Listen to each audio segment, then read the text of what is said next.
কাকে ভোট দেবে তা জানি না, মানুষ জিজ্ঞেস করে।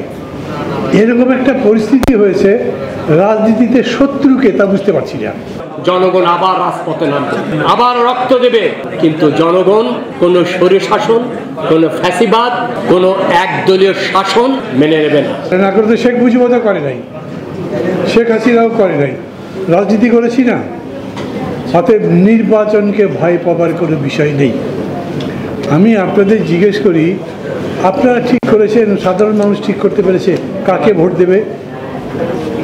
আবার খসরু ভাই টুকু ভাইয়ের নাম বলতে হবে, তাই তো? ওটা কি কাকে ভোট দেবে মানুষ? জোটকে দেবে।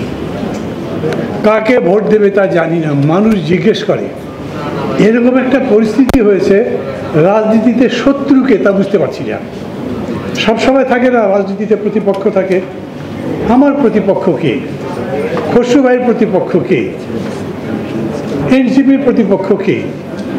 এরকম স্পষ্ট করে বলা যাবে না। হ্যাঁ, বিভিন্ন ইস্যুতে আমরা একজন আরেকজনের সম্পর্কে প্রতিবাদ করছি, বিরোধিতা করছি, কিন্তু শেষ পর্যন্ত চেষ্টা করছি এক হয়ে যেতে। এরকম যখন একটা পরিস্থিতি, তখন রাজনীতি গড়বার সময়, রাজনীতির দিক নির্দেশনা, দিকদর্শন ঠিক করে দেবার সময়, সেটা গঠন করবার সময়। বিপ্লবী ওয়ার্কার্স পার্টি দীর্ঘদিন ধরে সংগ্রাম করছে।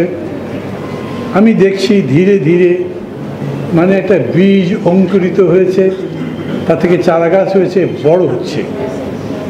আমি চাই এটা আরও বড় হোক। আমি চাই এই রকম দল আরও বড় হোক। আমি চাই যত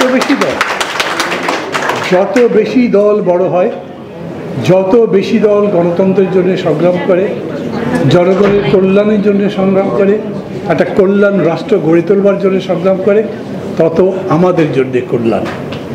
সেই লক্ষ্যে আমি বলবো, বিশেষ করে এইখানে এনসিপির যে তরুণ বন্ধুরা আছে তাদের জন্যও বলি, আমার নিজের কথা বলতে হয়। সবাই জানেন আমি তো জাসদ করতাম, জাসদ ছাত্রলীগের সেক্রেটারি ছিলাম, প্রেসিডেন্ট ছিলাম, ডাকসুর 2 বার ভিপি ছিলাম। কি বিশাল ব্যাপার! ছাত্র সংগঠন এই দিক থেকে ওদিক তাকালে শেষ হতো না, কিন্তু দলটা শেষ হয়ে গেছে। রাজনীতি কেবল আবেগের বিষয় নয়, রাজনীতি খুবই একটা শৈলীর মতো, রাজনীতি একটা নারীর সূচিকর্মের মতো, রাজনীতি একটা চিত্রকর্মের মতো। বাংলাদেশকে এখন ওই রকম করে গড়বার সময়। সেই প্রত্যাশা আমি যেমন বিএনপির প্রতি করি, সেরকম এনসিপির প্রতি করি, সেই রকম নিজের প্রতি আস্থা রাখি, সেই রকম রাজনীতি গড়ে তোলবার চেষ্টা করি।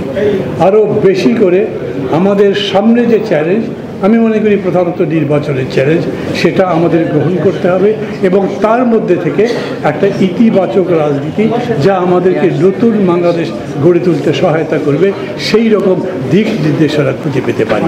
সবাই ভালো থাকবেন, সবার কল্যাণ হোক। খোদা হাফেজ।